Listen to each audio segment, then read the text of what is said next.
Good evening and welcome to the Candidates Forum presented and produced by the League of Women Voters of Northwest Wayne County. This candidate forum for the 21st District, Michigan House of Representatives is being recorded on September 22nd, 2020.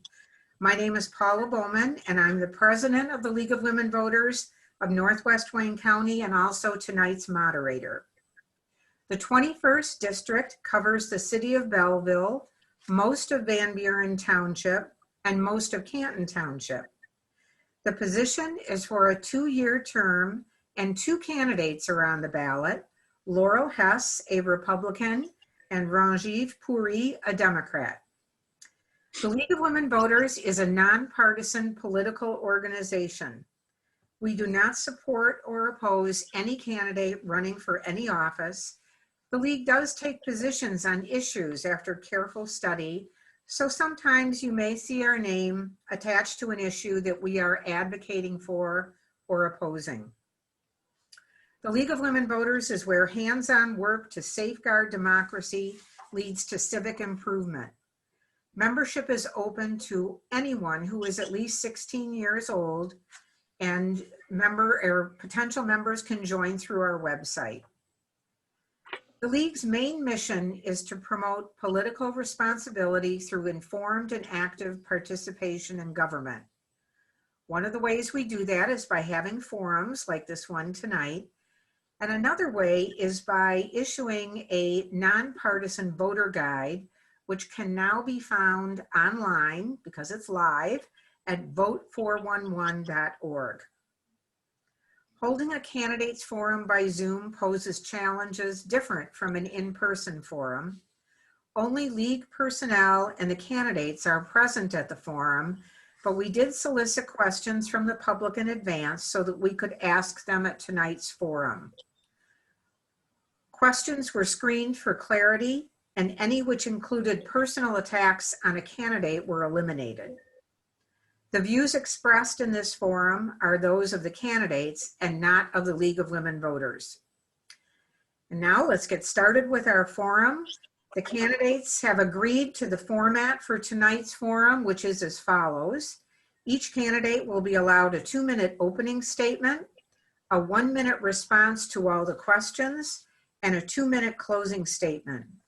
The order that candidates speak was determined by a random selection process witnessed by the candidates before the recording of this forum began.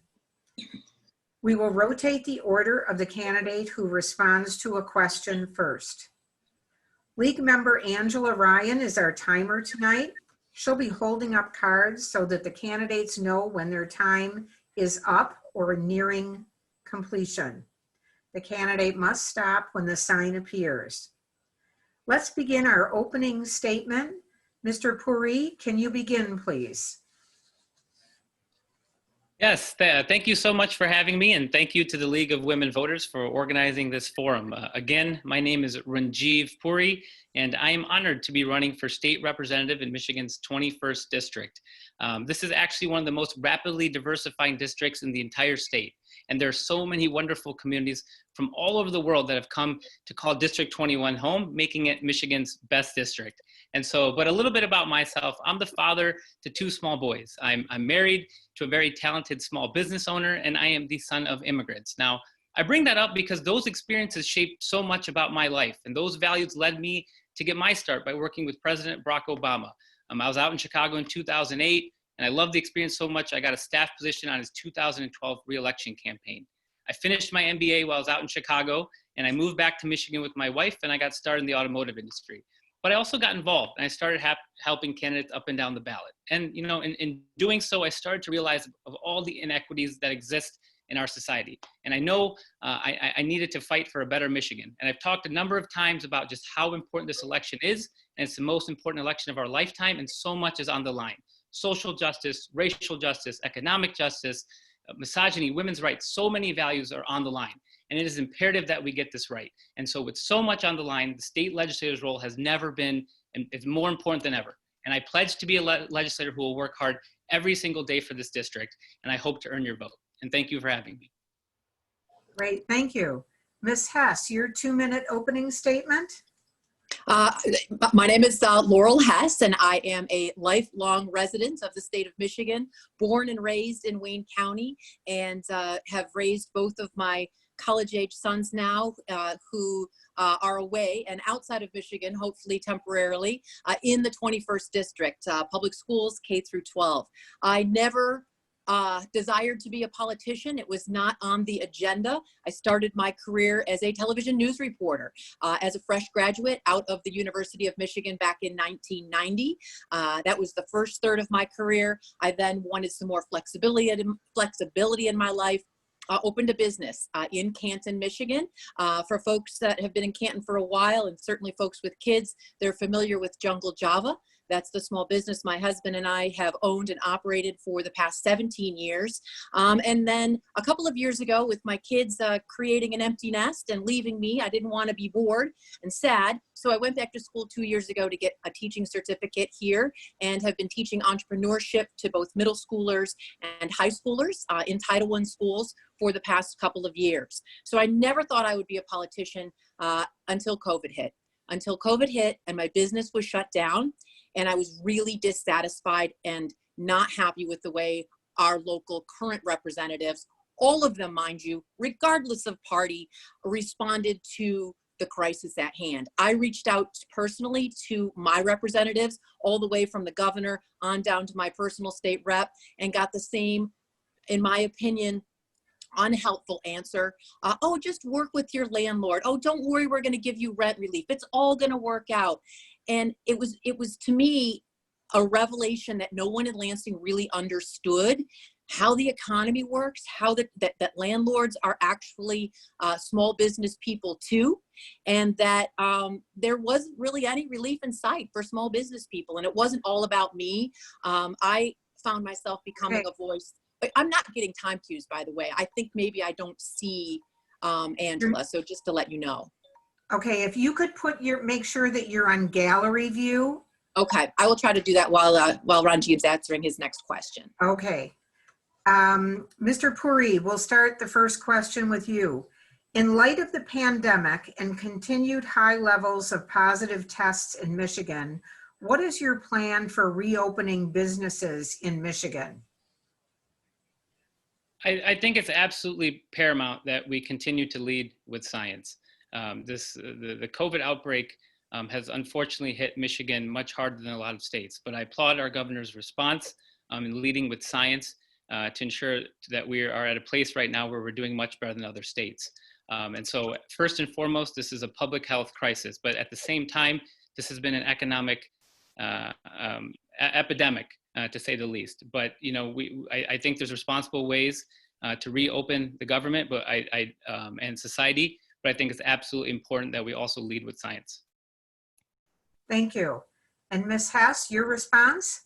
I'm going to begin by saying I'm not on gallery view, so we're going to have to try to work this out because I am apparently not Zoom savvy. So let me, I don't know if you're able to give me cues until I figure it out or not. I'll try to go quickly. My plan to open the state and open businesses is to do it now and to do it quickly. We've had 6 months, business owners have, to get it right. We have, all of us, presented all of what we can do and what we're willing to do and what our plans are to all the folks that be, including the governor. I wish the movie theaters were screaming louder than they were already.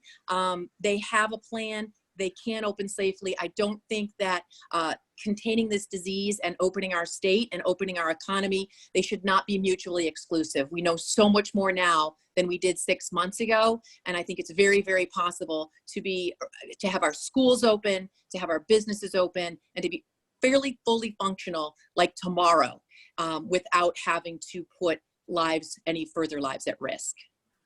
Perfect, thank you. Ms. Hess, we'll start this next question with you.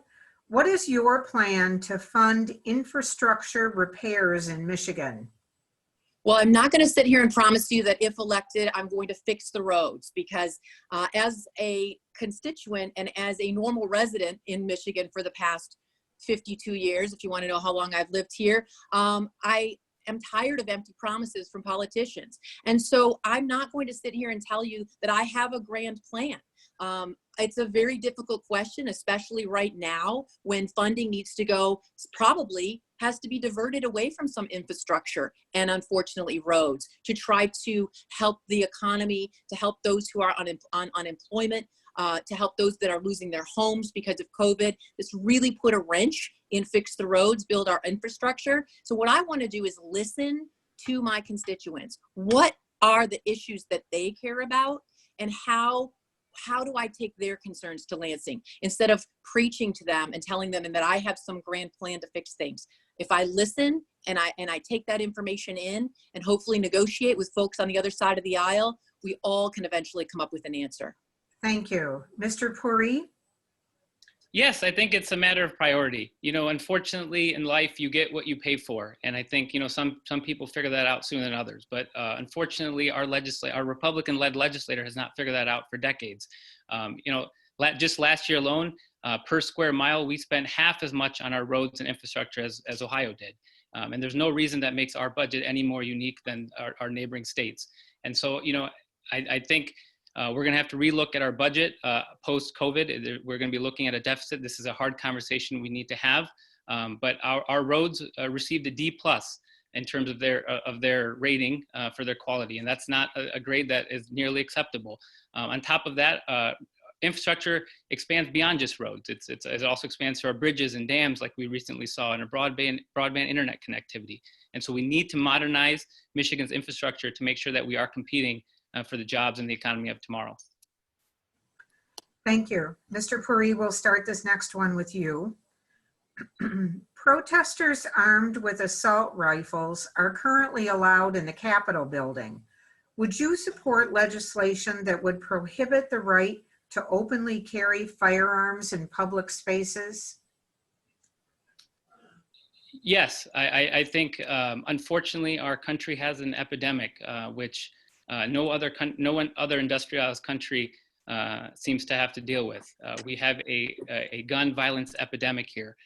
I don't think there's anyone out there advocating for taking away everyone's guns, but there's no reason to have assault rifles, which are weapons of war made to kill in civilian locations. And so I think we need to reevaluate the roles of these weapons in our society. Thank you. Ms. Hess? No, I would not oppose open carry in Michigan.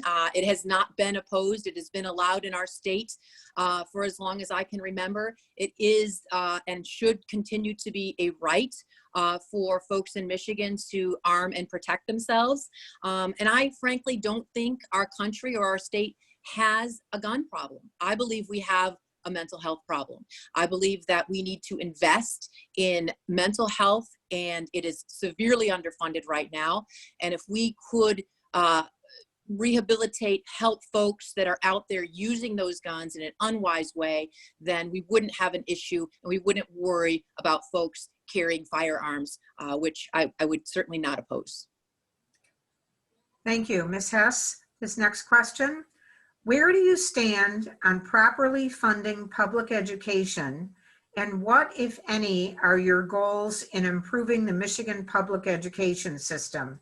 I realize you could write a book on this, but you have 1 minute.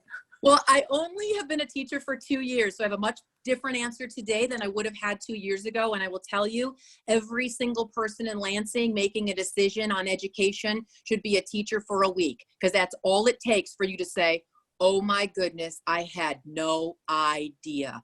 Our schools are severely underfunded. I'm teaching in a Title I school right now with kids on Zoom who don't have computers, who may not have them all semester.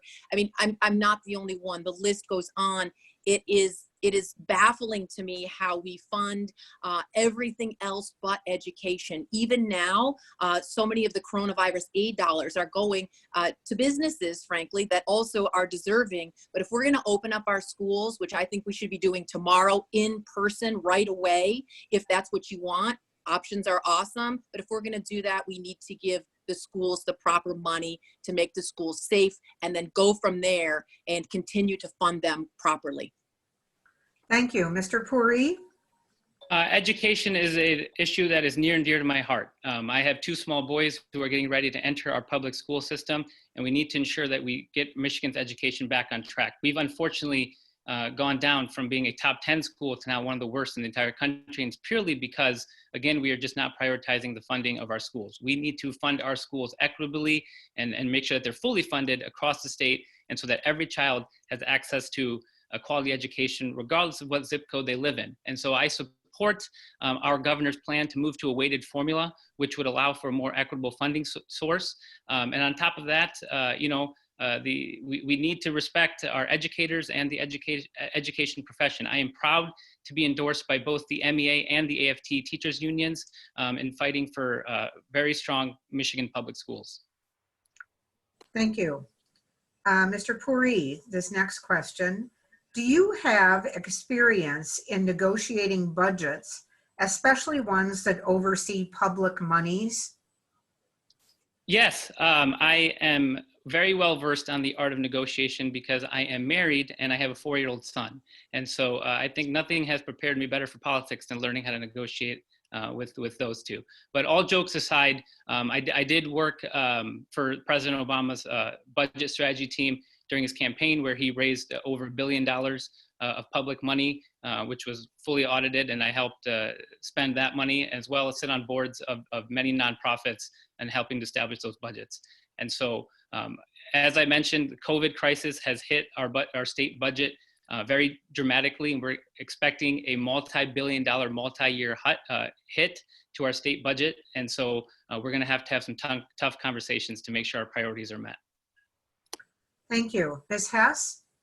Recently, I've had experience negotiating like a never before because of the pandemic. I did actually end up doing exactly what my state rep said to do. Go out and negotiate with your landlord. He'll listen to you. And at first he did not. I consider myself anecdotally, because I think most of the folks who surround me will tell you as well, that I'm a little bit of an expert negotiator. I tend to often get my way as I can sort of sway folks into thinking and convince them, rightfully so, why my opinion is usually right. But again, all jokes aside, I was able, after 2 or 3 months, to come down with some pretty good solutions to keep our business afloat and keep our business alive through negotiating not only with my landlord, through dozens of vendors that are giving us breaks, whether it's on our insurance or on our security system or on our a million things that we still have to pay. And it took literally dozens and dozens of phone calls to negotiate. Thank you. I apologize for the timing. I'm still not getting cues. Ms. Hess cannot see the timer, so that's why she keeps going over, but that's okay. You can just wave at me. Well, can you see me though? I can see you fine. Oh, okay. Well, you're the only person I see. All right. What I will do then, when it's 30 seconds, I'll hold up my right arm, and then the 15 seconds I'll follow with another one and stop. You can get that. I apologize. Thank you. Oh, that's okay. Okay, Ms. Hess, let's start this next one with you. The pandemic caught almost everyone off guard. Knowing what we know now, what measures should the state take to prepare for the next catastrophe? We should keep talking about the masks and the social distancing. We should continue to invest in our healthcare workers, and whether it's a vaccine or some sort of a cure or some sort of a treatment, we should continue to make sure that those things are available in our state. Our governor should maybe try not to make enemies in Washington so that we can get some more funding to our state, so that if this does happen again, we're prepared financially to deal with it. Thank you. Mr. Puri? I'm sorry, Paula, could you repeat the question? Sure. The pandemic caught almost everyone off guard.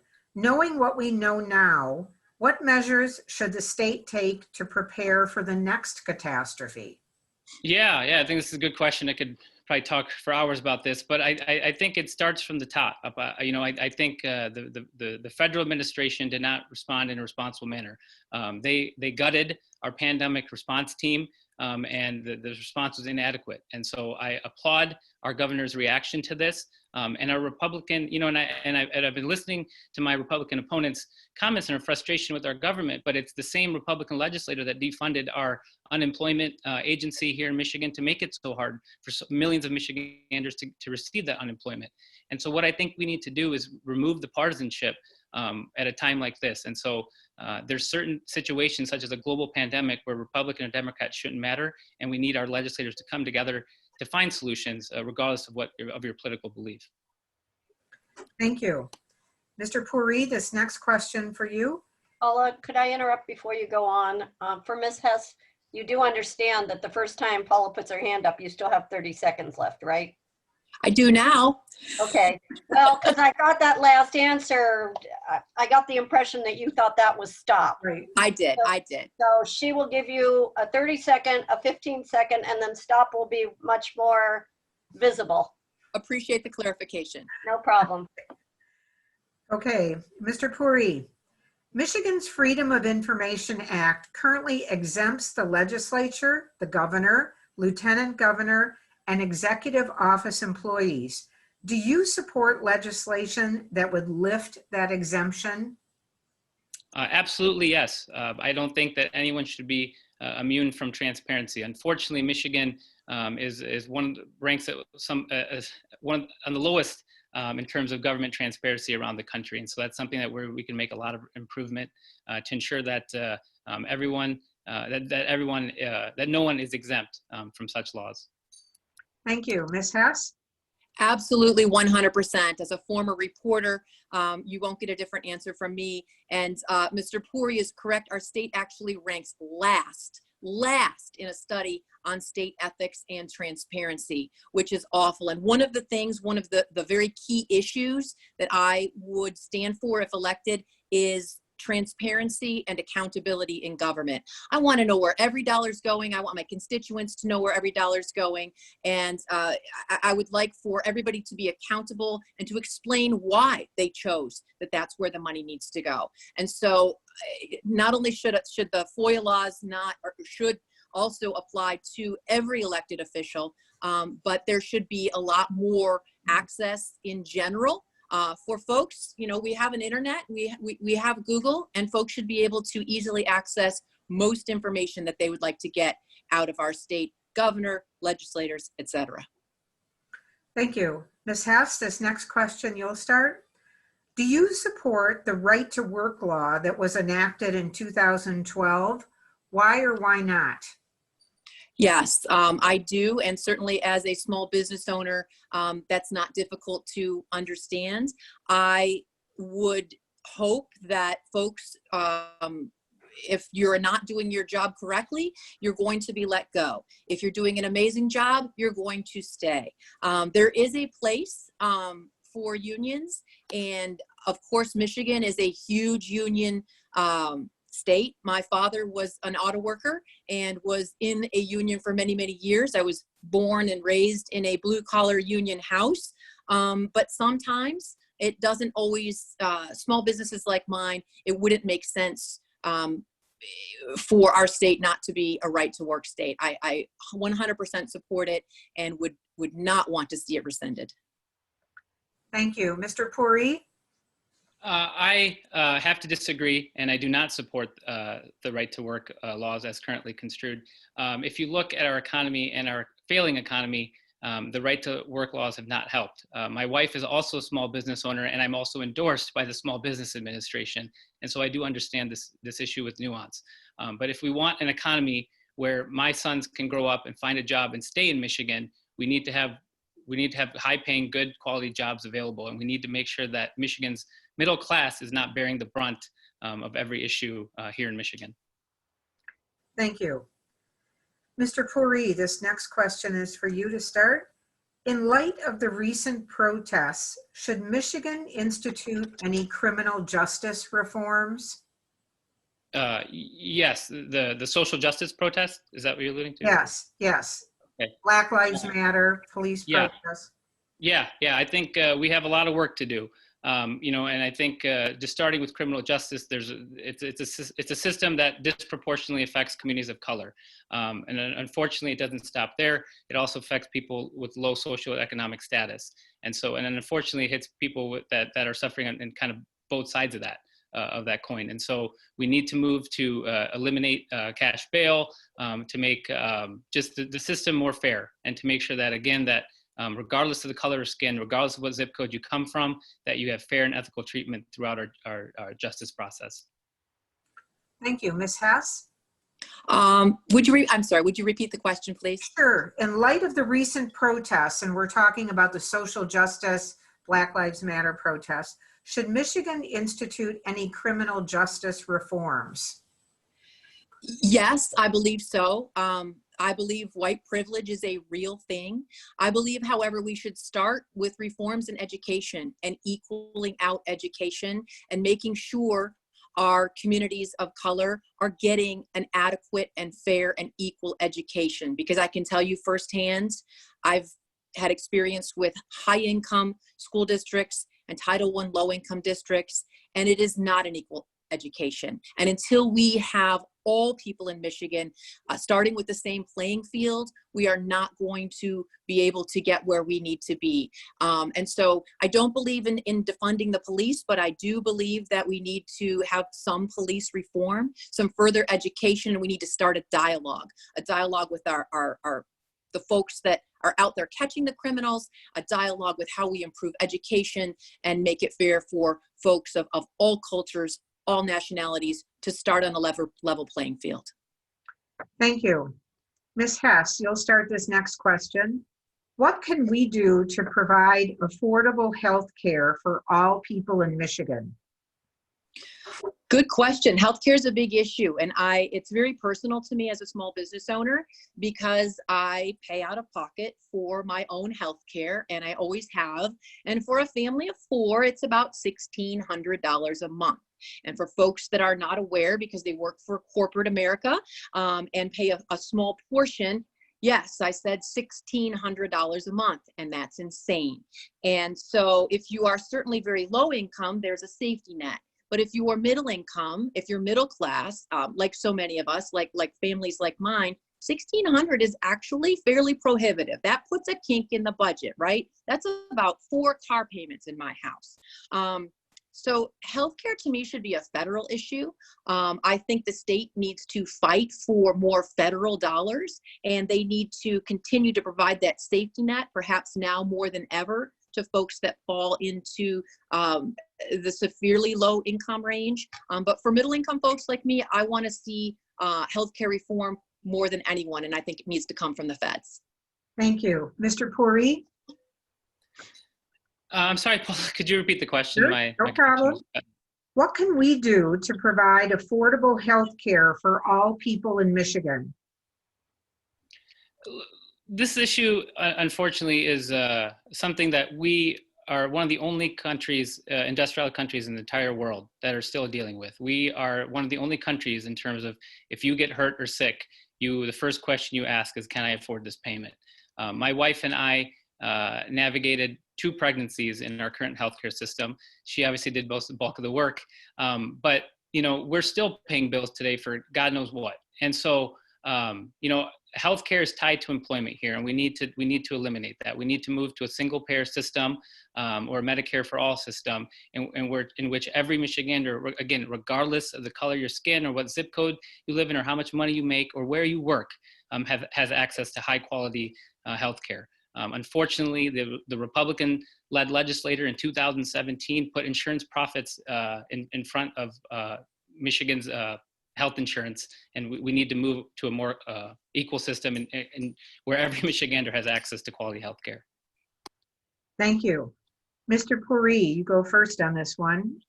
Do you support Senate Bill 756, which would allow absentee ballot counting boards more flexibility by allowing workers to work in shifts?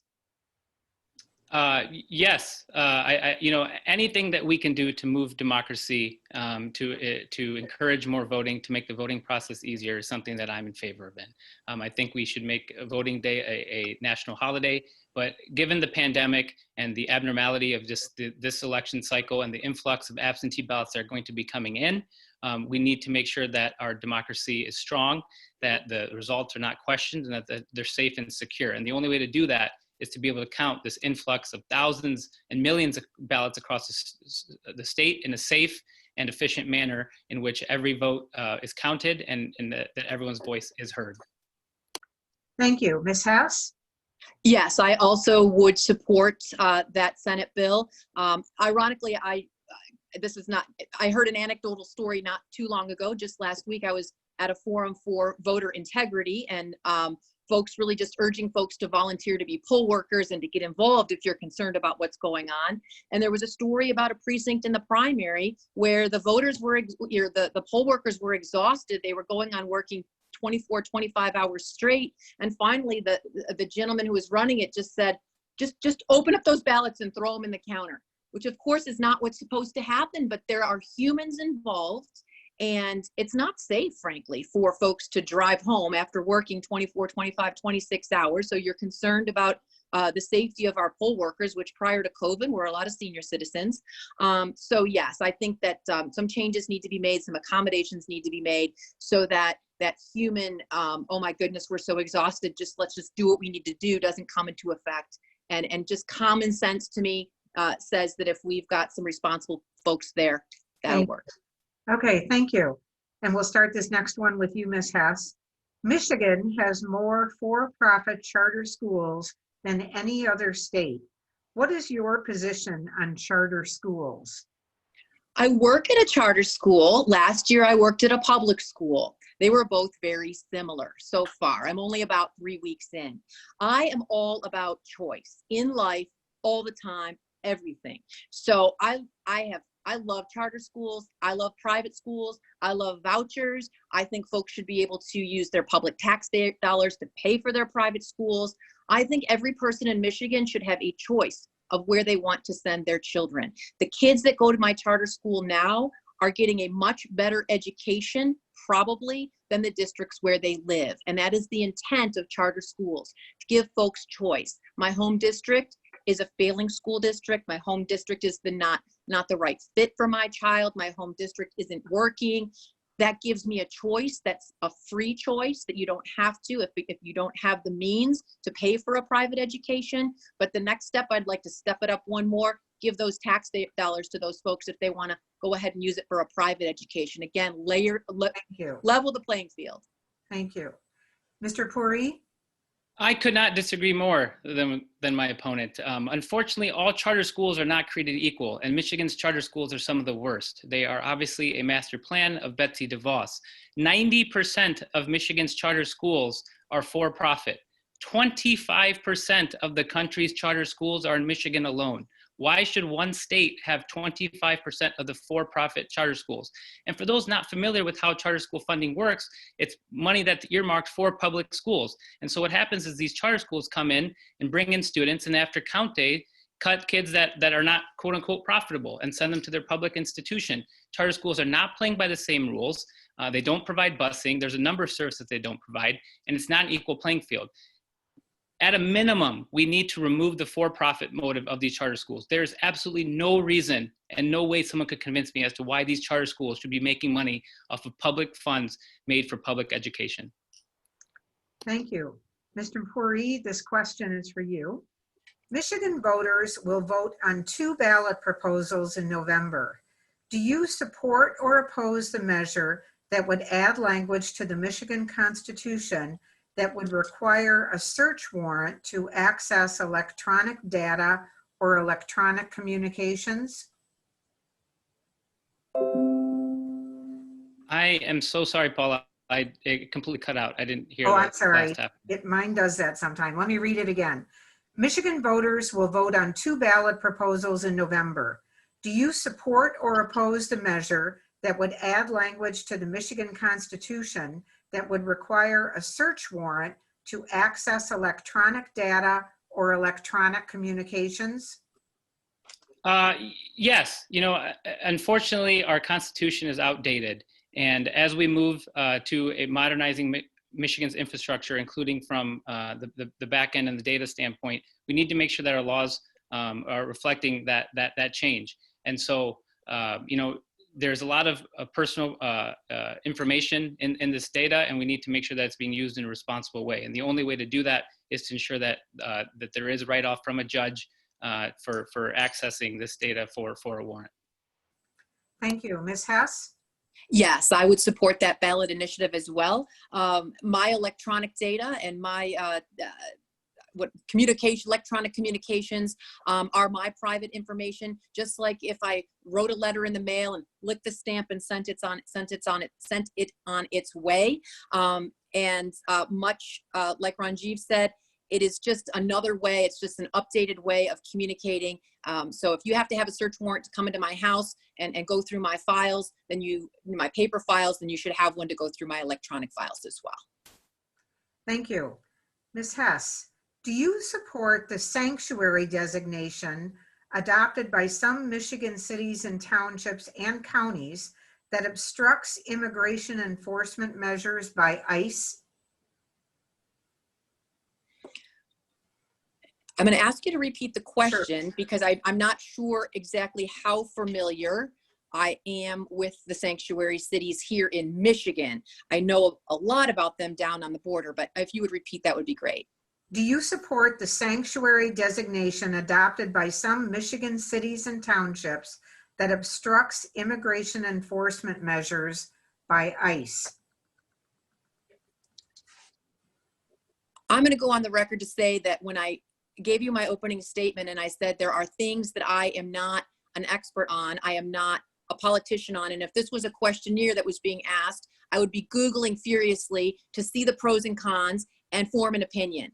And so that's one of the things I would like to see our legislators do, is that don't spew out an answer when you are not fully informed and you don't have all the information at hand. So a couple of hours from now, I will get both sides. I will research the information and I'll be able to give an informed decision. But not being or living in a sanctuary city or having direct communication or any kind of experience with that myself, I would want to know from the folks who live in the sanctuary cities, pros and cons.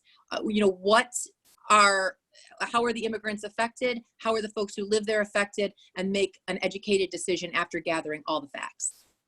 Thank you. Mr. Puri? Yeah, I don't think that there's much gray area on this question. I think without reservation, I can say that I absolutely support sanctuary cities.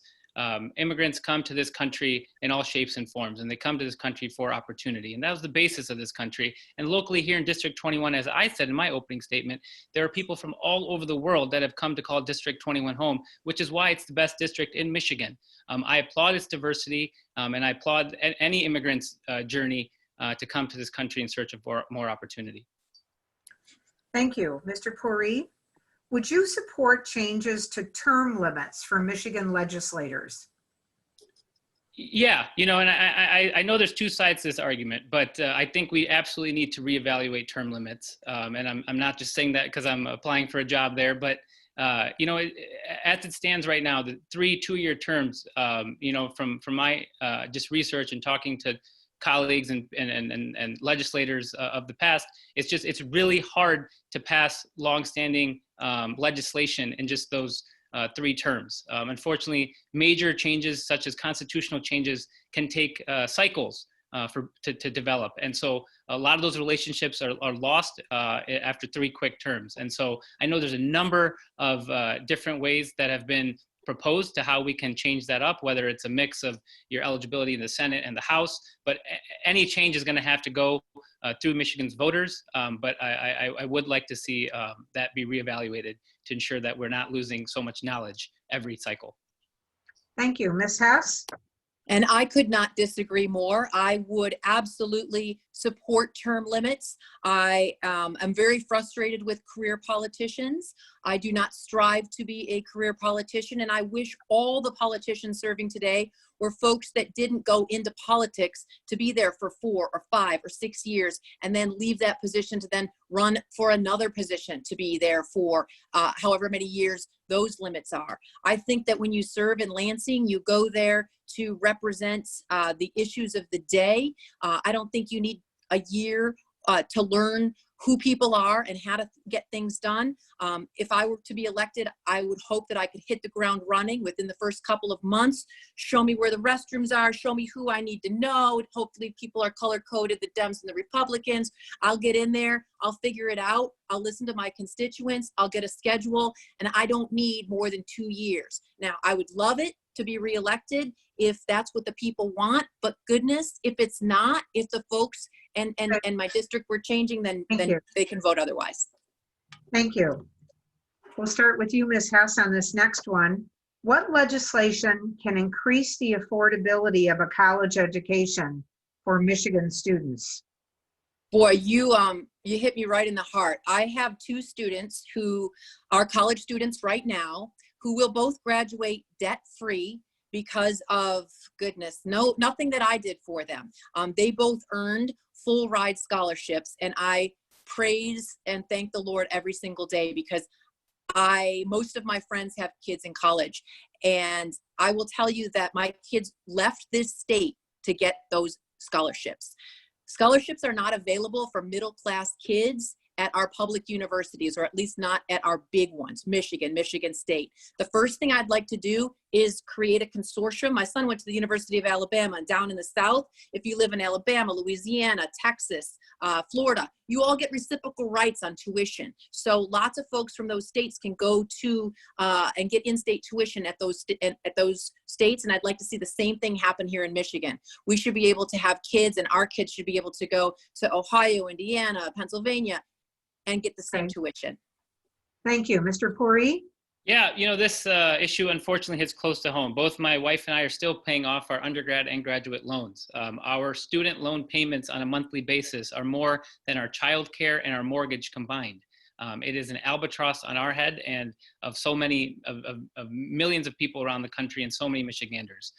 What I think we need to do, and I have a plan for those interested in pursuing a 4-year degree, because I also think that we have a deficiency in skilled trade labor as well. But I think that we could implement a program, something like MI Works, where after college, students would take a 2-year position with the state and then receive a 4-year college in-state tuition for free. That would eliminate some of the brain drain issues we have, develop their personal networks here in Michigan, and also have students the ability to have a better understanding of what they want to study when they do go to college. Thank you. Mr. Puri, what will you make your first priority if elected? Unfortunately, this answer has changed. As it stands now, I think, as I mentioned in my opening statement, it is absolutely essential that we respond to the COVID crisis in a thoughtful and scientific manner to make sure that we are eliminating and minimizing the public health threat and the economic threat of this virus. It is going to be with us for quite some time. It is not, unfortunately, it's not going to be gone by the time me or my opponent takes office. And so we need to make sure that our plan is continuing. Our state is continuing to follow a plan, again, to limit the amount of people that this affects all over Michigan. Thank you. Ms. Hess? My #1 priority will be to continue to fight to further open up the state, improve our economy, and help all of those folks that are fighting with the terribly broken unemployment system either get off of unemployment because it's not working, or try to fix it for those that don't have any other alternative. We need to get our economy back on track, or people are going to be starting to suffer much worse than they already are. We're going to see folks that are being evicted from their homes. We're going to see folks that are becoming ill, not because of COVID, but because of all kinds of other mental health issues and other things that are subsidiary, sort of secondary effects of our economy be broken. The #1 thing we need to do is get money flowing and get rid of the fear, which a lot of getting rid of the fear will be the folks in Lansing getting rid of the fighting, because I think a lot of fear right now is because we have so much disinformation, misinformation. Thank you. Ms. Hess, what endorsements have you received? I got to look at my list. Hold on. I have them right here. I was originally in the primary. They haven't come out with the endorsements for the general election yet, by the Detroit News and the Detroit Free Press. I've been endorsed by the Right to Life of Michigan, endorsed happily by Representative Joe Bellino, who is the Republican state rep just south of us down in Monroe, endorsed by the Canton Township Supervisor, Pat Williams. Michigan corn growers. Who knew there were so many amazing PACs out there?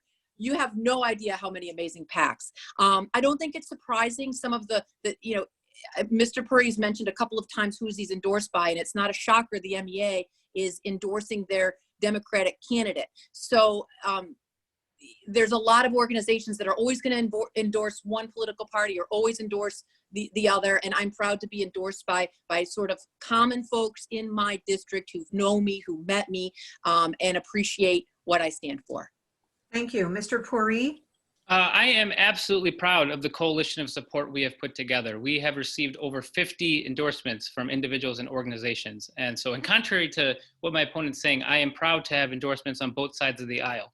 I have endorsements from some of the most progressive organizations in Michigan, local leaders here, such as incumbent Christy Pagan, our Attorney General, Dana Nessel, our Congresswoman, Haley Stevens, but I'm also endorsed by the Realtors Association and the Small Business Association.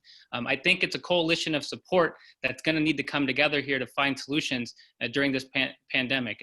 As I mentioned earlier, I think it's the pragmatic solutions, regardless of partisanship, that are going to have to surface here for us to get through this pandemic. Thank you. That was our last question. So we're now going to begin our 2-minute closing statements. And Mr. Puri, we'll begin with you.